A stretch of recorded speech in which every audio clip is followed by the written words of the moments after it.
right time. Okay. So we are in special times, not only in terms of the world at large, but in terms of this month, that every month of the year we focus on, well, every day, every single day in the Jewish calendar is significant because every month has its story and every month has its theme. And the month of Elul is the month where we prepare for the high holidays.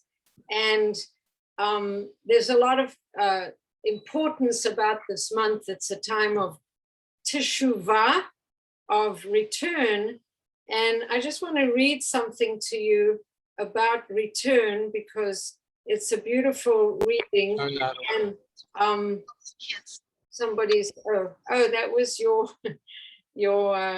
guidance system. Okay, so what is teshuvah? That bothers you. Yeah, I can deal with it. maybe I'll mute everyone until we have questions, and then you can unmute. So Elul is traditionally, it's this time of teshuvah, return. So I saw something on Facebook, I thought it was meaningful. It's called Finding Yourself. So finding yourself, it's not really how it works. You aren't a $10 bill in last winter's coat pocket. You are also not lost. Your true self is right there, buried under cultural conditioning, other people's opinions, and inaccurate conclusions you drew as a kid that became your beliefs about who you are. Finding yourself is actually returning to yourself, an unlearning, an excavation, a remembering who you were before the world got its hands on you. So that's a very nice definition of what teshuvah is. And really that's what we're supposed to be doing in this month, this preparatory time before Rosh Hashanah and Yom Kippur, is kind of stripping away all the externalities of what's not truly us and what's not truly our real true nature, which is to be, we are a part of God above, we are part of God's light. Our mission in the world is to shine out that light, and anything else that we've kind of accumulated on us, this is the time to try and kind of get rid of it. So Elul, the time of the month, the name of the year is Elul. And one of the ways to understand Elul is in these, what they call Roshei Tevot,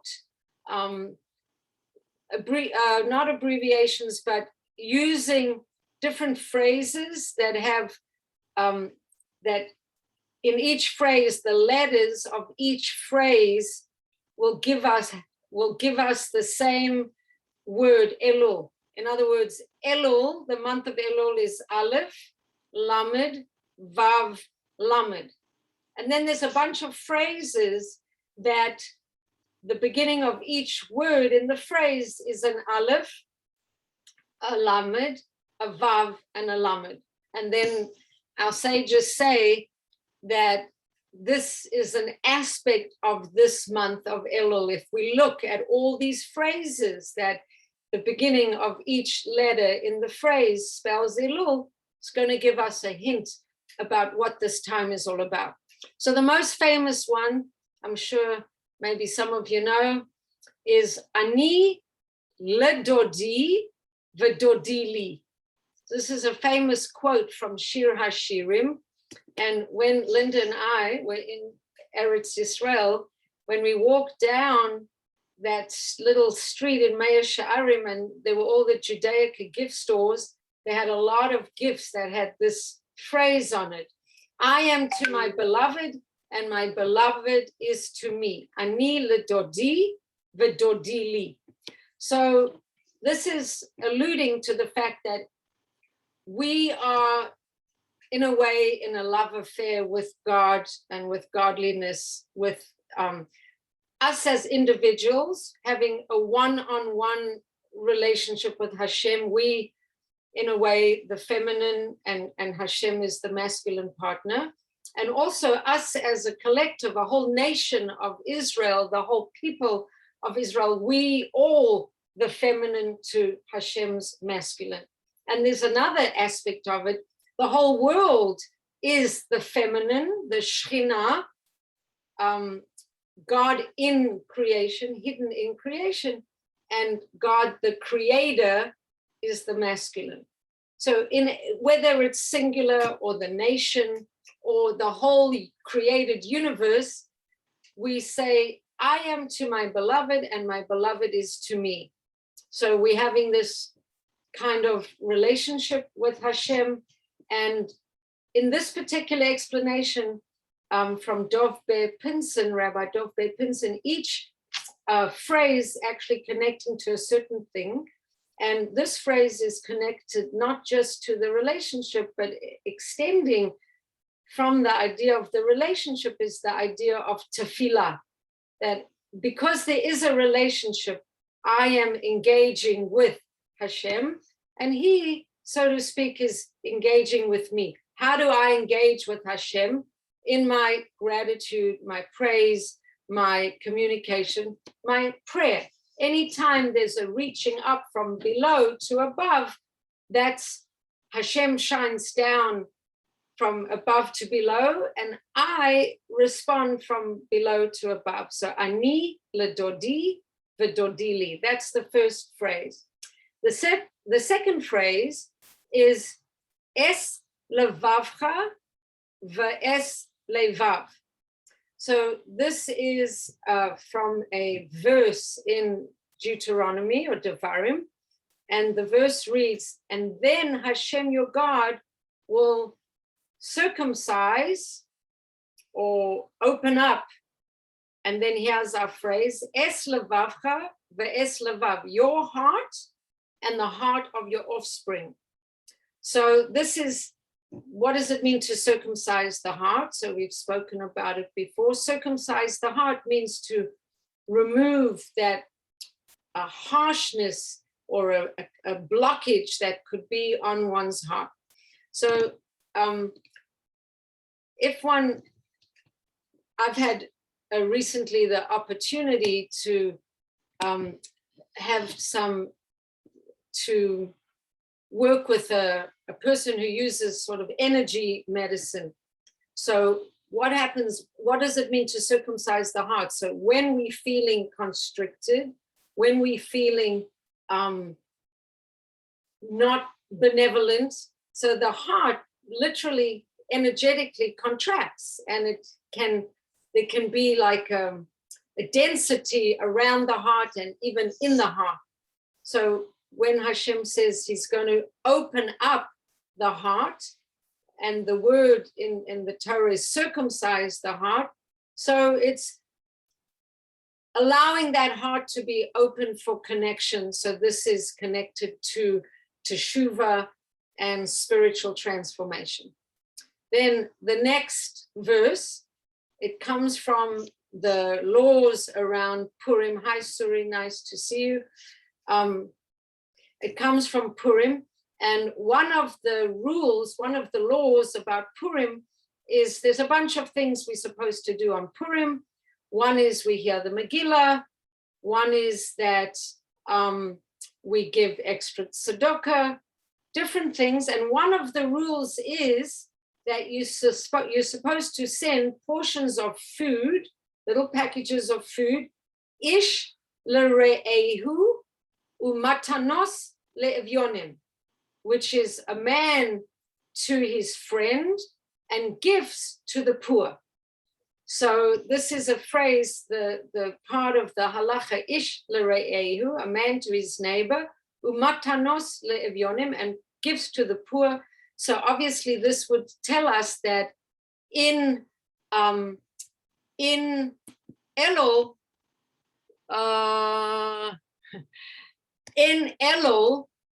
we are supposed to be, an answer to your question, it's a yes, I will after the class. In Elul, we're supposed to be giving extra tzedakah to other people. extra tzedakah is always to other people, so other people is redundant, but we're supposed to be focusing more on acts of loving kindness and tzedakah. And by the way, it's been said that tzedakah is like equal to all the mitzvahs of the Torah in a way. It's a very comprehensive mitzvah, because if you're earning money, you've used your whole body to earn that money, your time, your effort, your blood, your sweat, your tears. And then when you get paid and then you give that money away, that's like it took all of you to get it. So it's kind of all of you is involved in the giving away of it. So that's the third verse. And then we have another verse. And this verse is connected to the idea that we've been speaking about cities of refuge. And the cities of refuge are for people who kill by accidental killer of another person, in order that that person who was killed's relatives should not be able to take revenge. The Torah made allowances for special cities of refuge where the inadvertent killer could go and seek refuge.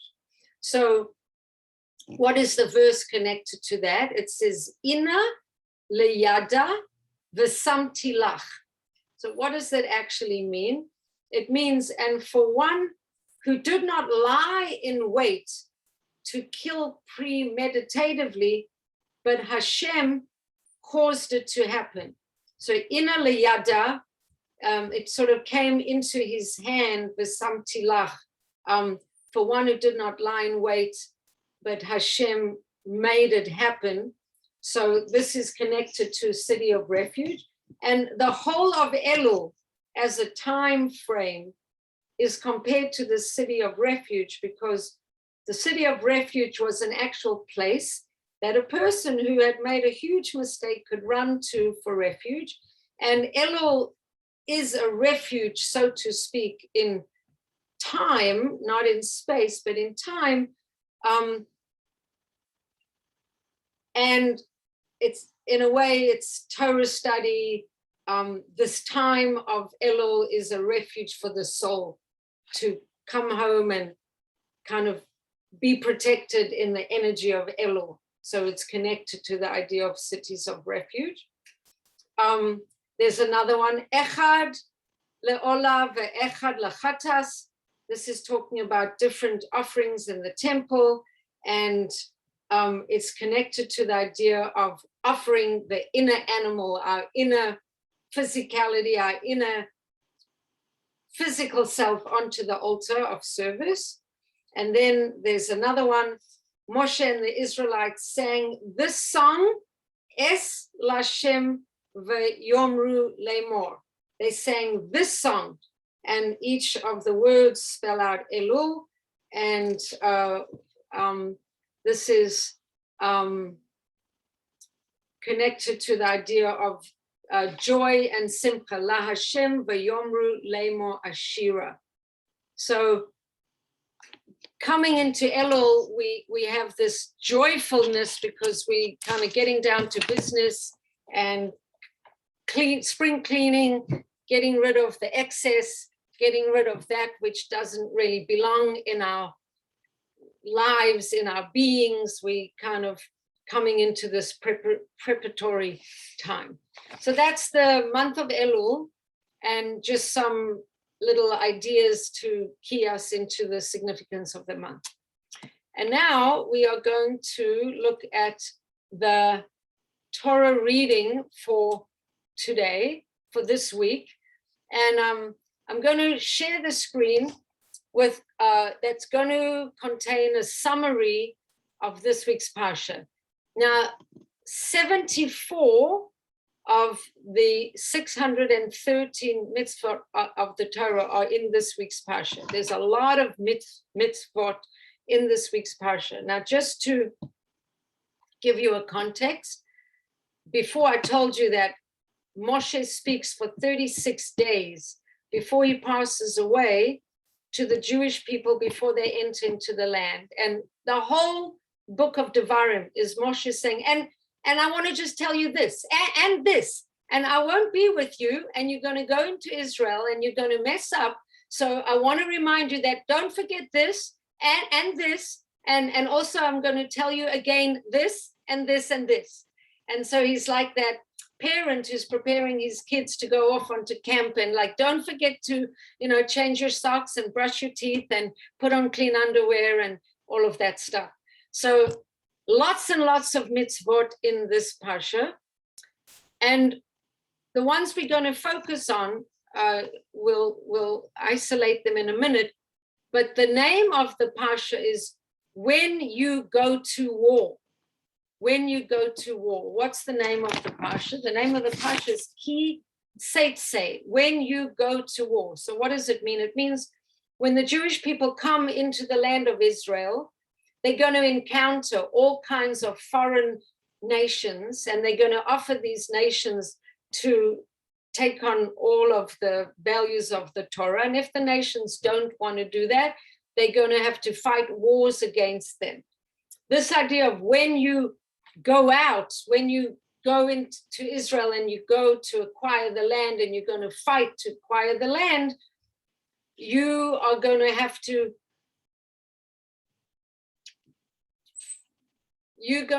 fight. And this fight is happening on a literal level and a metaphorical level. The literal level is you as the nation of Israel will fight wars against these hostile nations.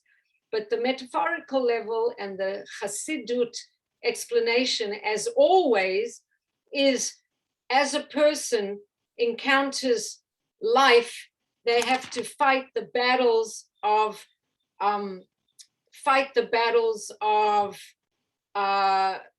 against one's inner nature and one's contradictory nature. That's how it is.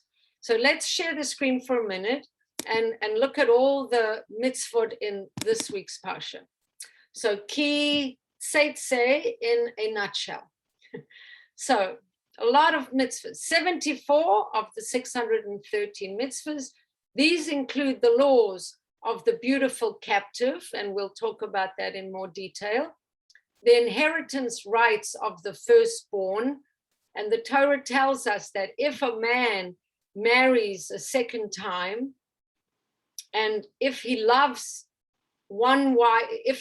his second wife much more than his first wife, or one of them is hated and not loved as much as the other, he still has to honor the firstborn son, whatever his feelings are about the mother. The firstborn son has extra privileges. So that's the inheritance rights of the firstborn, the wayward and rebellious son. So this rebellious son is a son who's been warned by his parents and by everybody that he's behaving badly. And he does really completely over the top kind of things. And he's very gluttonous, and he's very, he's been warned, and his behavior is like extraordinarily not okay. So the Torah talks about him, burial and dignity of the dead, returning a lost object, sending away the mother bird before taking her young. This is a very big mitzvah in the Torah, that if you're walking along the way and you happen to see a nest, and in the nest are some eggs, and there's a mother hovering around the nest, it's a mitzvah in the Torah to send away the mother and take those eggs for yourself. Now, this is a strange mitzvah, and it's hard to understand. It's hard to understand, but apparently the mother bird cries out to Hashem, and that elicits extra compassion into the world. And the reward for doing that mitzvah is long life for the person who does it. But it's a hard mitzvah to understand. And you have to come upon the nest. There's certain situations that would make it that you have the opportunity to do this mitzvah. The duty to erect a safety fence around the roof of one's house, and the various forms of kalayim. So kalayim means that we're not allowed to mix and plant in our gardens 2 different kinds of species of plants together. So on our porch, we have a lot of herbs, and we had at one point in one tray of herbs, we had, let's say, parsley and basil. And one of my friends, Rebbetzin from Eretz Yisrael, she came and she said, Bracha, that's kalayim. And I called the rabbi and he said, yeah, you can't have basil and parsley or whatever in the same tray. So we had to make a divider that went all the way to the bottom of the ground so that there wouldn't be 2 different species in the same thing, because that's a violation of God's world. He wants each thing in its place. And there's no animal hybrids, other kind of plant hybrids. If they've already been done, like peaches and plums have been made into nectarines, we're allowed to eat them, but we're not allowed to create those kind of hybrids. And then there's a lot of other ones. Let's jump here. The paying a work on time, laws of divorce, lots and lots of mitzvot. So that's in this week's parsha. So what is the idea? That the one thing is that the importance of correct headspace is very important, the correct headspace. So let's, and what do I mean by that? I mean that we believe that we have been given the power of choice. And in many, many situations, we are invited to choose if we're going to do the right thing or the wrong thing. So let's start going inside the parsha. And the first mitzvah that we come across is, maybe I should try to share the screen and see if I can find it on, yeah, if I come over here and I look for it. Sorry, I didn't bring it up ahead of time, but it should be here, Torah reading, because it's really at the very beginning. So it should be here. There it is. So show Rashi's commentary. Okay. So if you go out to war against your enemies, and the Lord your God will deliver your enemy into your hands, and then you take captives. Now, Rashi tells us that this is an optional war, and okay, and before we go into the war, we have to know that we're talking about very righteous people who fought in this war. Only very righteous people would be fighting in the war. And what else have I got here? Okay. Then you see among the captives a beautiful woman, and one of the soldiers desires her. You may take her for yourself as a wife.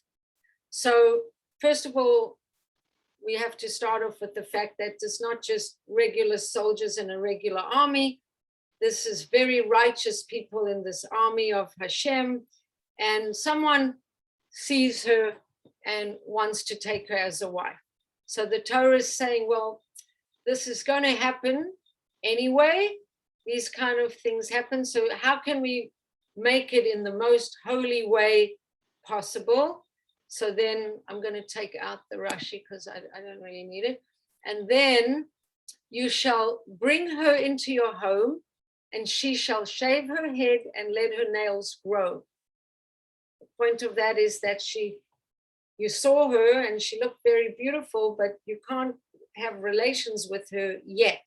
If you're the soldier, you have to let her hair grow, her nails grow. She's not going to look so beautiful. Then she shall remove the garment of her captivity from herself. She stays in her house. She's probably weeping for her family, her father and her mother. And only after that can you be intimate with her, and she will be a wife to you. And then if you don't really want to, if it doesn't work out or whatever, you can send her away wherever she wishes, but you cannot sell her for money. You cannot keep her as a servant because you've had relations with her. Okay, so that's the first topic we're going to talk about. So it's interesting that now we have an Israeli army that's held to very high levels of, whatever other armies do. If Jews did that, we're totally not okay with that. We have to be held to, it's really, really high standard. We drop flyers on the buildings and say, we're coming, everybody get out. We don't want anyone to be hurt. But this is an interesting way of, all armies go into nations and many armies just rape the woman that they find there. So the Torah is saying you can't do that. You see someone and you think you might have an attraction to them. So, you'll bring that person home. You'll have to keep her in your house for a month. And then if you still really want to be with her, then you got to marry her.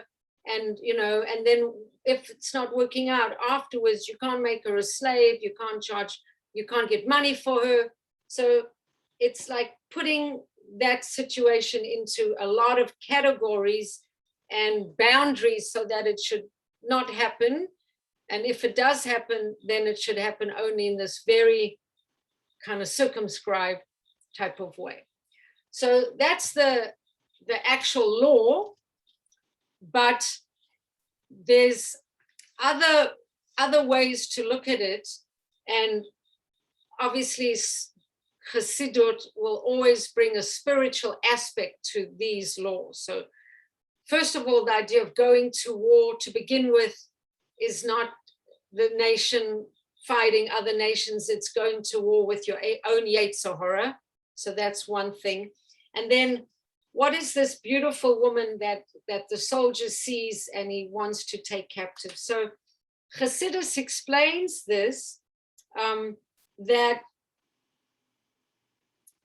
and this is from the Arizal and from the Baal Shem Tov, an explanation. The explanation is as follows.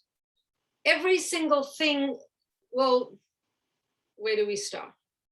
There's spirituality that has fallen because of the teaching of the breaking of the vessels, which is a teaching that there were these holy vessels of divine light at the beginning of creation.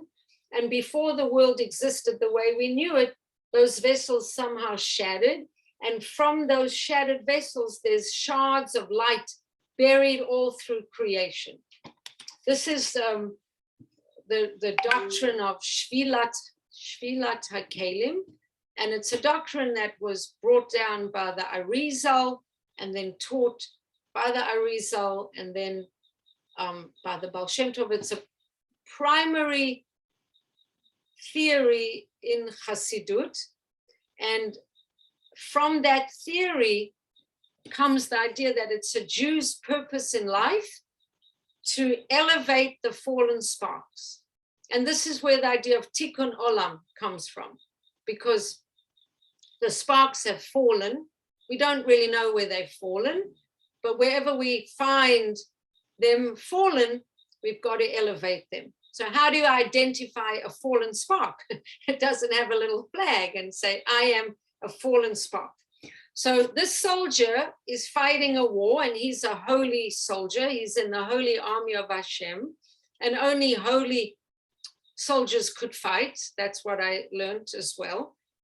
And so he goes into this foreign nation, and he somehow sees amongst all these people, someone there shining with a kind of a light.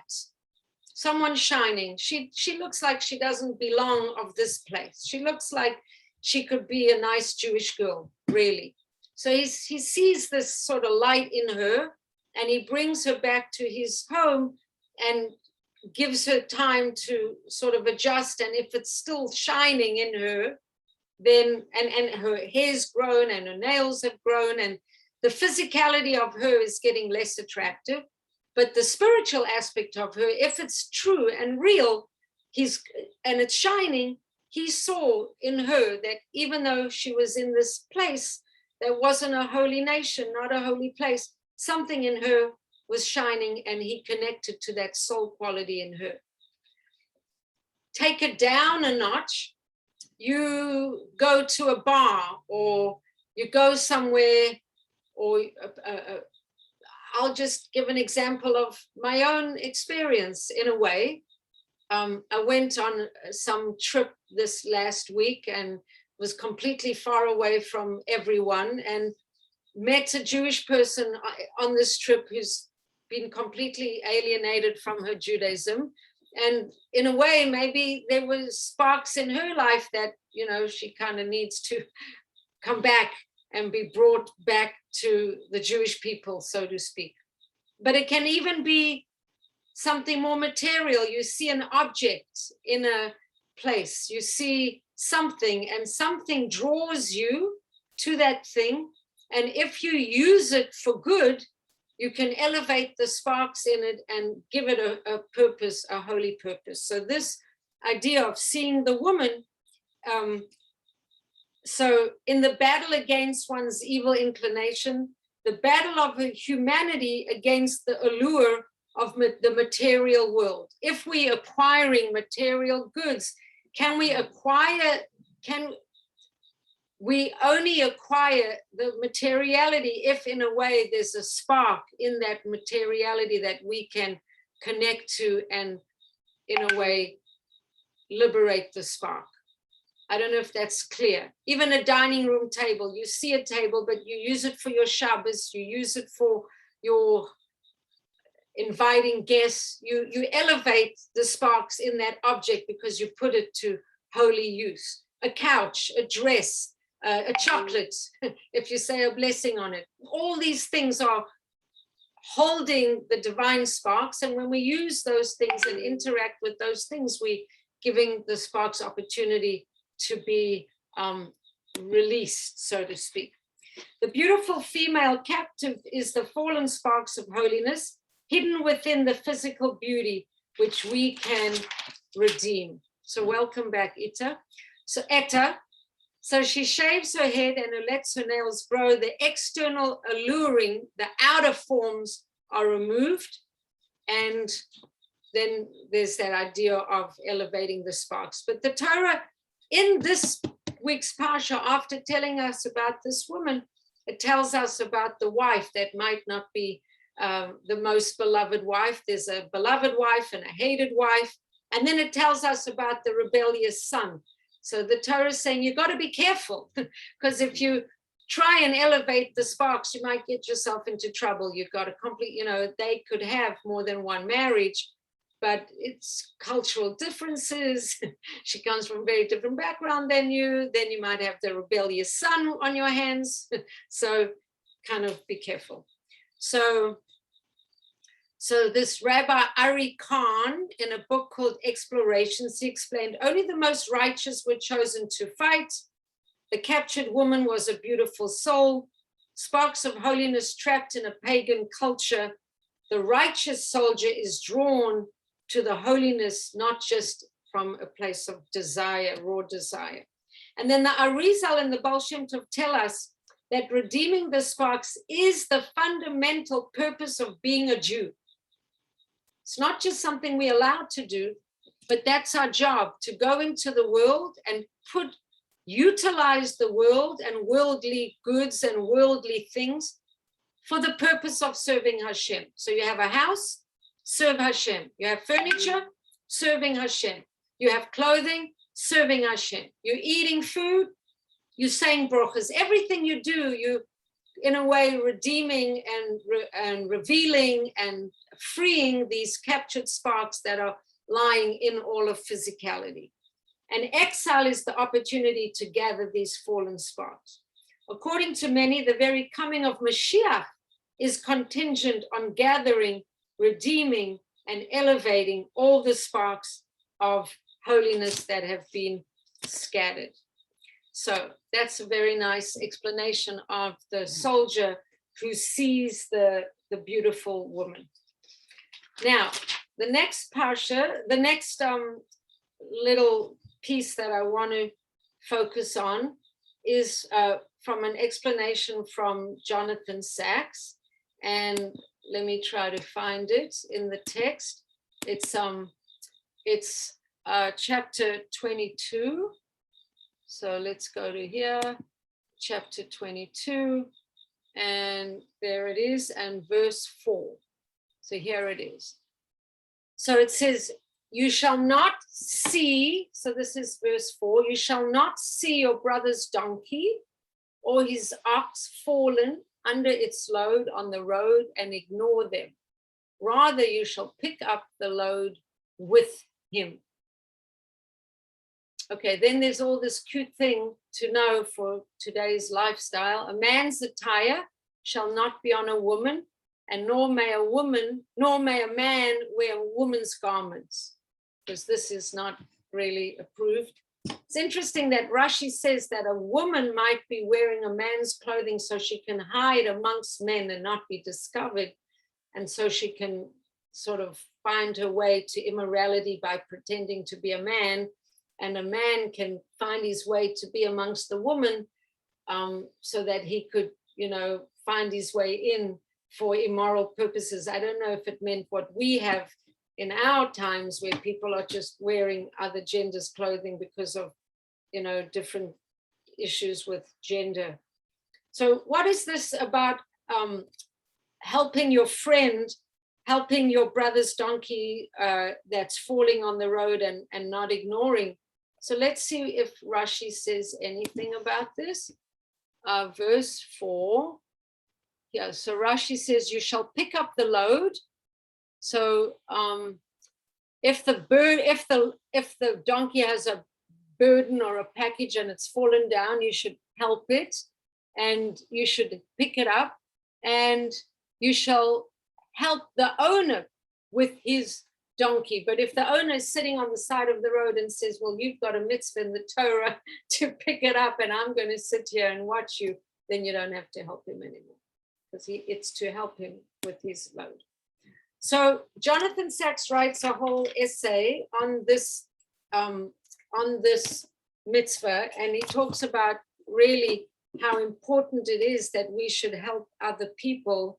And he talks about the fact, he tells a story that somebody was stuck on the side of the road, a Jewish man with the yarmulke, what seemed to be a Jewish man with the yarmulke, and he was stuck on the side of the road. And someone came and helped him change his tire. And then when the guy was getting ready to go, the man with the tire that had been punctured, he took his kippah off his head and put it back into his pocket. And so they said, oh, how come you're putting your kippah back in your pocket? He said, well, I'm not really Jewish. I just knew that if I wore a kippah on my head, you people always stop and help. So I figured that was a good way that I would get help on the side of the road. So that's interesting.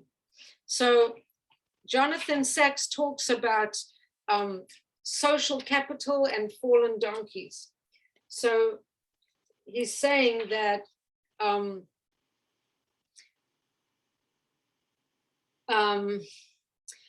the whole point of Torah is to try to create what he calls really a conscious community, and that people should feel responsible for each other, and they should feel connected. And if they see other people who need help, they should be motivated to help.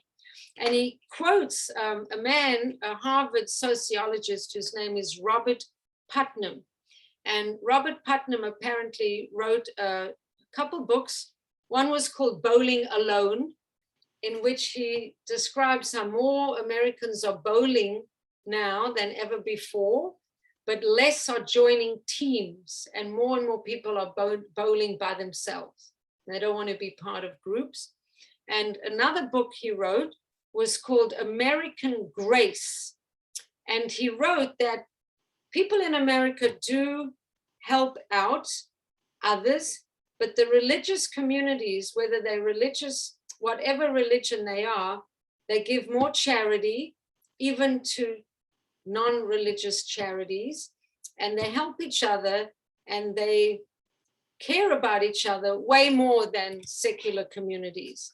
And he did a tremendous amount of research, and I'll just see his extensive research carried out throughout the United States between 2004 and 2006 showed that frequent church or synagogue goers more likely to give money to charity, are more likely to do volunteer work for a charity, more likely to give money to a homeless person, more likely to give excess change to a shop assistant, more likely to donate blood, help a neighbor with housework, spend time with someone who's feeling depressed, allow another driver to cut in front of them, offer a seat to a stranger, or help someone find a job. So really, the mitzvahs in the Torah are very, very specific. You see someone struggling with his donkey, you have to help him. And a few parshiot back, we even had the mitzvah of, you see your enemy's donkey struggling, you have to help him. You shouldn't walk on by and not help. So there's one other experiment, one other thing that he speaks about that is really interesting. He talked about two Princeton social psychologists, John Darley and Daniel Battston, and they had a priest and so there's a well-known story about a priest and a Levite who didn't stop and help a traveler by the roadside who had been attacked and robbed, but a good Samaritan did help. So that's a famous Bible story that is the Good Samaritan. I think it's probably in the New Testament because it's not in the Old Testament. But wanting to get to the reality behind the story, the psychologist recruited students from Princeton Theological Seminary and told them to prepare a talk about being a minister. Half were given no more instructions. The other half were told to construct the talk around the Good Samaritan parable. And then they were sent off to give this talk. And some people were told they were early, some people were told they were late, and some people weren't told anything at all. And the psychologist organized it that somebody along the way needed help, and who would stop and help the person. And they found out that the person who was in a hurry, even though he was going to teach a teaching about the Good Samaritan, he didn't help the person who he encountered on the way who needed help. So he said, preparing a talk on the Good Samaritan didn't influence whether or not the student actually stopped to help the victim. But so people don't always practice what they preach, in other words. And what he's saying is that from people who committed to Torah lifestyle and Torah observance, we supposedly are trained to look out for the other and to have compassion and to try to be helpful. And so his life-changing idea, because each week from each parsha, he has a life-changing idea, is never being too much of a rush to stop and come to the aid of someone in need of help. So there's one other mitzvah that I just have a little Chassidic explanation about, and then we'll come to questions. But let me just see, Shulamit had a question. Okay, Shulamit, let me hear your question. I'm asking you to unmute. Can you hear me? Yes, I can hear you. Okay, so let me video me. Okay, I was sitting in the dark. Okay, so the thing that you said was that the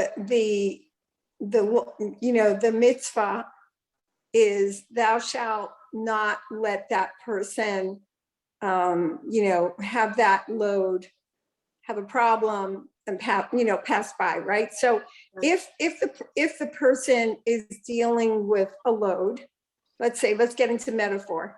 So if a person is dealing with a load, right, then you're supposed to help them. But I don't hear, and I would like to actually, because this is one of the reasons why I always felt closer to the New Testament. I'm just being very frank. And that is because Jesus, who I don't really care, I mean, to me, the message is more important than the messenger. I don't care about the messenger, was about love and turning the other cheek and mercy and so on. And I don't hear compassion here. I hear behavior. Now, I remember talking to my ex about that a long time ago, and he said, well, you do the thing, and he wasn't even a religious Jew. For some reason, he said that. You do it, and then there is an understanding that maybe the feelings might follow.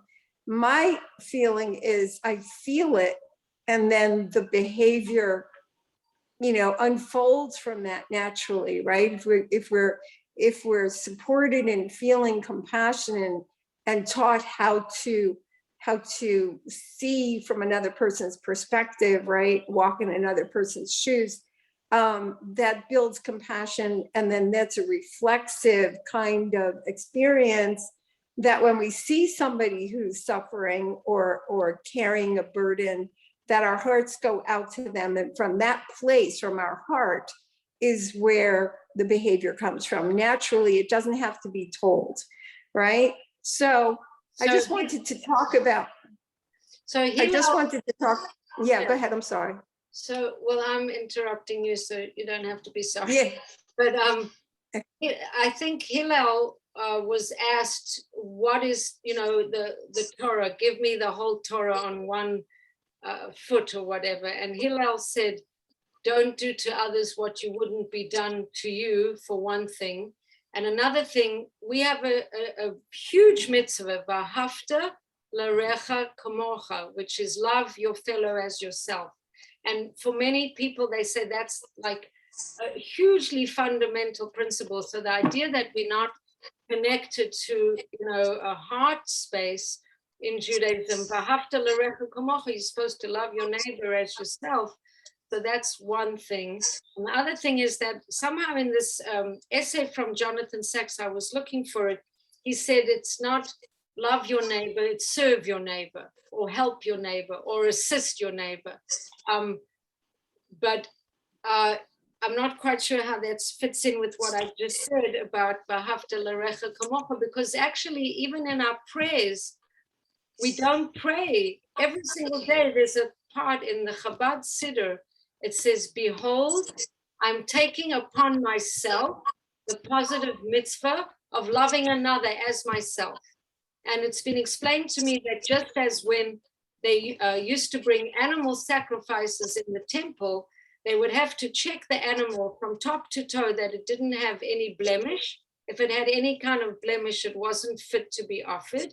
And when you come to pray, you've got to check yourself for your own kind of blemish. And so when we say, I'm taking on myself the positive mitzvah of loving another as myself, it's almost like you're saying, I'm checking that I don't have a blemish in this area, and I'm taking on this mitzvah of loving another as myself, and that is in a way going to render me as a fitting participant in this substitute temple service called prayer. So the same way they would check the animal that it didn't have a blemish, I check myself that I don't have animosity to anyone, and I'm taking on to myself the positive mitzvah of loving another as myself before I pray, to make sure that I'm a fitting prayer participant. So I think that on Tisha B'Av, we actually had a big discussion about, many people speak about Lashon Hora, which is speaking badly about other people. And I said that instead of putting the emphasis on not speaking badly on another person, and there's a lot of teachings about don't speak Lashon Hora, don't speak Lashon Hora, don't speak Lashon Hora, that the way I learned it from the Lubavitch method and from the Lubavitcher Rebbe was put your emphasis on loving another as yourself, and then you won't speak badly of another person. Put your emphasis on, like you said, standing in their shoes, walking in their shoes, feeling the empathy, and then you're not going to come to the desire to speak badly about them. There's many, many mitzvahs in the Torah that emphasize, compassion and kindness to others. So I don't know if that answers your question. Well, what you were saying, what was the Jonathan Sachs? I can't remember now. You were saying something about Jonathan was saying it's not about loving the other person as yourself as much as helping, serving. I'm looking for that. I'm looking for where that quote was, because I don't want to quote it out of context, but whether or not he wrote that in relation to this, we do know throughout, we do know that we have this ongoing commitment of loving your neighbor as yourself. So that's very much something that we feel is a fundamental thing to do. So I'm not sure where I saw this, in what context I saw it, but yeah. I'll try to see. It's not coming to me right now. Yeah, because what I'm hearing from serve again is behavior as opposed to the emotions, right? The feelings. Don't get stuck on that, because I told you that we have a fundamental mitzvah that is va'ahavta, you shall love. Yeah, no, I hear that. But what you were saying, you switched it. I didn't switch it. You switched it. You said that Jonathan Sachs said that. Or somebody said that. I didn't find the quote actually. I did refer to it, but then I couldn't find it. And maybe it was something in reference to something. But in general, we do have this mitzvah of V'ahavta l'recha kamocha, which is love, love, love, and heart, heart, heart. It's not like it's not emphasized. Yeah, I guess I don't hear it. I don't hear it that much when I'm listening to the mitzvahs. I did look up Kalaim because I wanted to know the more mystical meaning for it, because I don't think it's just about like, don't do a hybrid. There's something else going on, especially if you're talking, Chabad usually has a deeper meaning to things. But so it was about entrapment. It was one thing being entrapped by another. So it was very interesting. I'd have to listen, go more deeply into it because I didn't want to miss what you were saying. But I just wanted to share that with you in case that triggers anything in terms of the two herbs not being put together, because I'm thinking about the bird situation, the bird and the egg. For me, what I hear is compassion. And so don't steal the babies right in front of the mother. Like, that's so painful. Don't have the mother's milk with the meat, that it's just, to me, what I hear is compassion there, and I don't know if that's what it was meant to be, but for me, that's what it is, the depth of compassion, right? Don't take the egg in front of the mother. If you're going to, then make the mother go away so that she doesn't have to experience seeing that and experience that. Yeah, I think that is the intent of that mitzvah. And in addition, that mitzvah elicits compassion from Hashem, because the mother is, cries out to Hashem. And so it's two ways. A, the mother doesn't have to see the eggs being taken away, and B, that the mother's cry kind of elicits compassion from Hashem into the world, which is interesting. Yeah, that is very interesting. And then the entrapment feels like compassion. Like, don't entrap with your seed another seed. Well, Judaism is yeah, very yeah, much that's into people being who they are. The tribes, they had their own place to camp around the Mishkan. There's a lot of things in Torah about each person. A Kohen is a Kohen, a Levi is a Levi, and Yisrael is a Yisrael. We're not really into everything just losing its identity. Each thing that got created by Hashem has a particular reason to be in the world. It has its identity, it has its species, it has its purpose, and it's not for us to kind of GMO everything and modify and change. And there's a certain integrity of creation, the way Hashem kind of brought it to be. But that idea of entrapment, it's very interesting. I think it is an interesting topic to learn more about, because every mitzvah, there's multiple levels, and we've spoken about this before. Talk about the orchard, the pardes, and the way we speak about orchard, pardes is a pei, pshat means the literal level. Par, the resh, is a remez, a hint, something more esoteric. Dalet means drosh, go deeply into it. And sod, pardes, the ending, the sod, the summer, is the level of mystical, Kabbalistic. So any piece of Torah can be read on those four levels. So the pshat is the literal level. Then the remez is it's hinting at something deeper. Then the pshat, remez. Then the drosh is metaphor, allegory,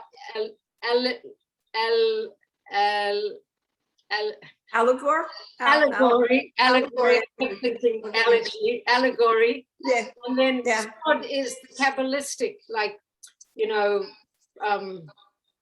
the masculine, the feminine, the energies, the force, it's Kabbalistic is way more abstract. So every single law, every single story, every single reality in Torah can be looked at on these four levels. And so they always have to be consistent, that the pshat, the literal level, has to make sense. And then we go deeper, deeper, deeper. And none of them can not be true. So pshat, you can't throw away the pshat and just look at the literal. There's the pshat, then there's the remez, then there's the drosh, then there's the sod, and each one has its own realm of reality. So kalayim, the pshat is don't mix different species, but like you say, there must be another level of meaning, and the entrapment is certainly something. People, each species should have its integrity to be itself and to be able to flourish as it is, who it is and what it is.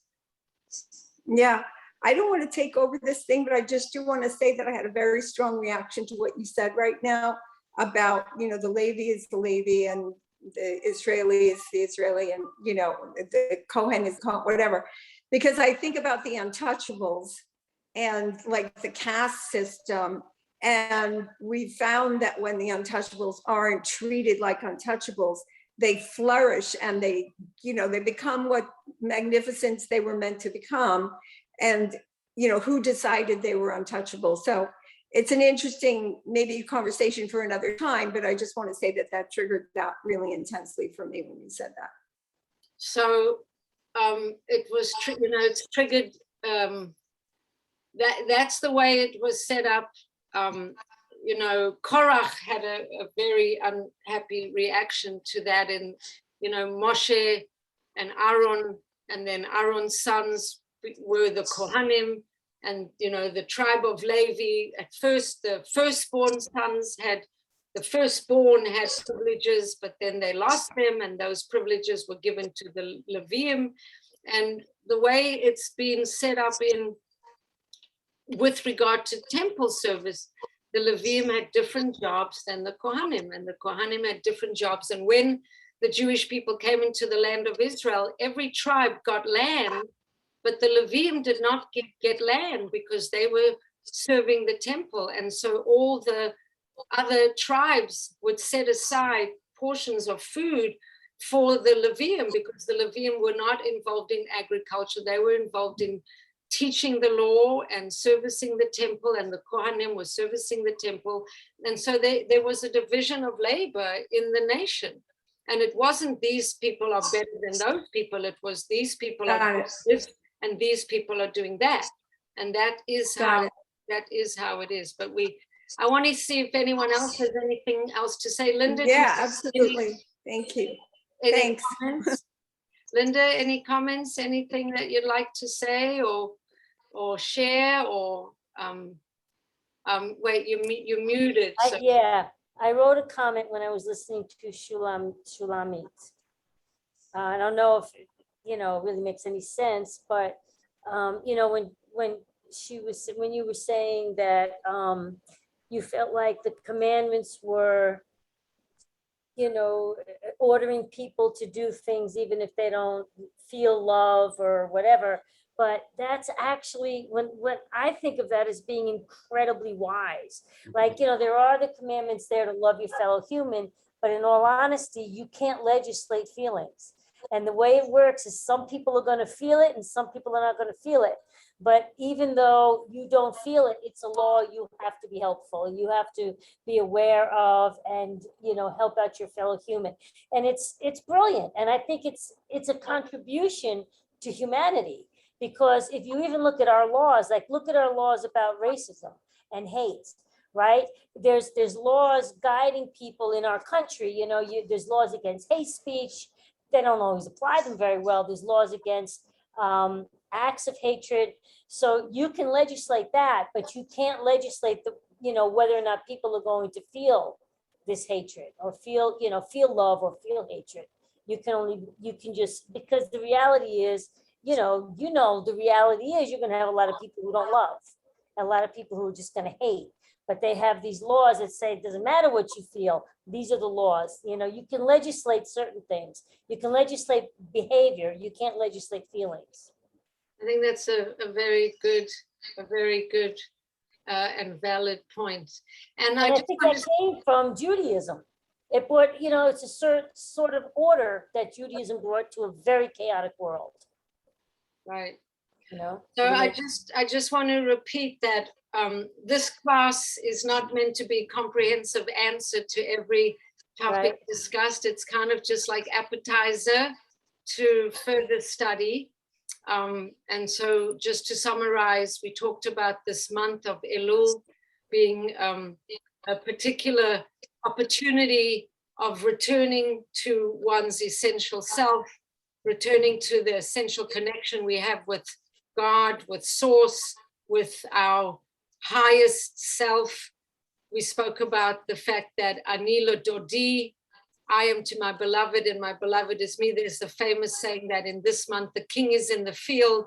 Hashem is kind of more accessible, which is hard to understand how he can be more accessible. But really, we have an opportunity to be more present to his presence in our world and in our lives. And this mitzvah, all these mitzvahs, whether they this mitzvah or that mitzvah, that it's connected to the larger context of the Jewish people entering into the land of Israel. And when they come into the land of Israel, they should do all these mitzvot. But existentially or spiritually, we're always trying to go from constricted consciousness, which is Mitzrayim, into expanded consciousness, which is Eretz Yisrael. And we always, in a way, trying to cross this river Jordan into the land of Israel. And we've spoken before that the land is connected to land, Eretz Yisrael. Eretz is connected to the word ratz, which is run. And what are we running to? We're trying to run to do the ratzon of Hashem. So coming into the land, even though we might be making aliyah or we might not be making aliyah, we're trying to come into the land of Israel, which is the land of God consciousness, so to speak. And then in this week's parsha, all these mitzvot of, don't do this, be aware of this, you see your enemy or you see your friend's donkey, you help him, pay your wages on time, don't, you know, we had that long list, pay wages on time, you know, fairness, helpfulness, all these different things. And I wish us all success in our attempts to become more conscious, more compassionate, more loving, more connected, more connected to the truth of reality, which is really where we want to be, connected to truth and connected to Torah values, and trying to be helpful, whether it's because we've been told to do it, that's fine. And because the next page, we're going to be told to love our fellow as ourselves. So then we taking care of our heart space.